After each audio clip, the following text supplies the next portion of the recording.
dahil sa mga natamong tagumpay ng 8th Division World Champion na si Manny Pacquiao at talaga namang gumanda ang buhay. Dumami rin ang mga kabataang Pinoy na pinasok din ng pagbaboxing, ngunit kapos tayo sa mga paboxing dito sa Pilipinas, kaya basta may offer na laban sa ibang bansa ay talagang hindi na ito pinapalampas ng ating mga boxers. Ngunit minsan, ang kalaban ay pinipili talaga ang mga Pinoy na gawing pampataba sa kanilang inaalagaang boxer.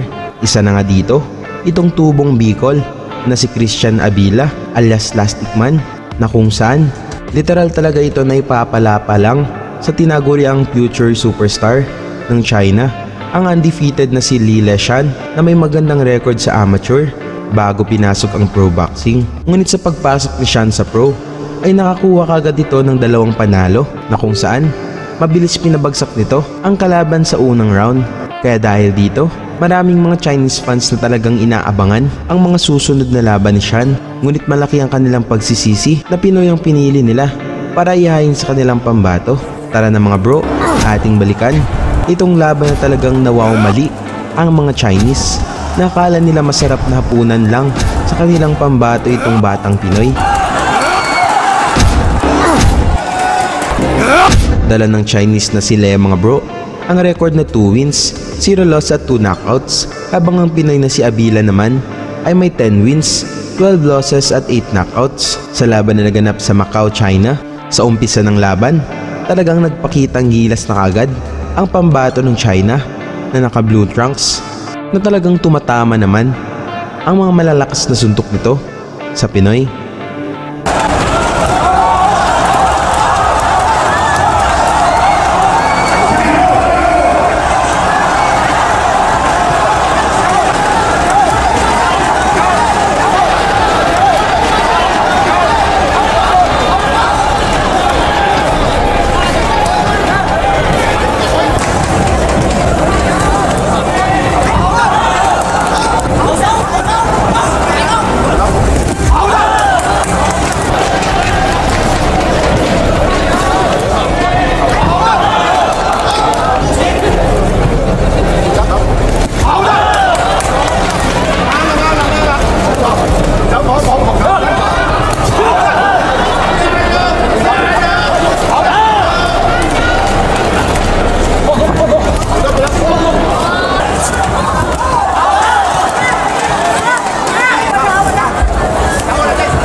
Sa round 2, dito na gumana ang pagiging Plastic Man ng Pinoy.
Talagang uminit ang palitan ng suntok mga bro dito sa kalagitnaan ng laban.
Maraming suntok ang tinanggap ng Pinoy na si Lastic Man, ngunit napahanga talaga ang mga Chinese fans sa tibay ng ating kababayan. Matapos ang matinding salpukan mga bro, lumabas na panalo ang Pinoy na si Lastic Man sa pamamagitan ng majority decision. Talagang pinagsisihan ng kampo ng Chinese mga bro na bakit Pinoy ang kanilang pinili na ipapalapa sa kanilang pambato. Salamat sa inyong suporta at sa sunod nating mga videos. Lagi niyong sundan, huwag magpapahuli. Pag-usapan ay bakbakan, balita niya at laban. Mga Pinoy na di nagpapagapi. Salamat sa mga suporta na lagi nandyan.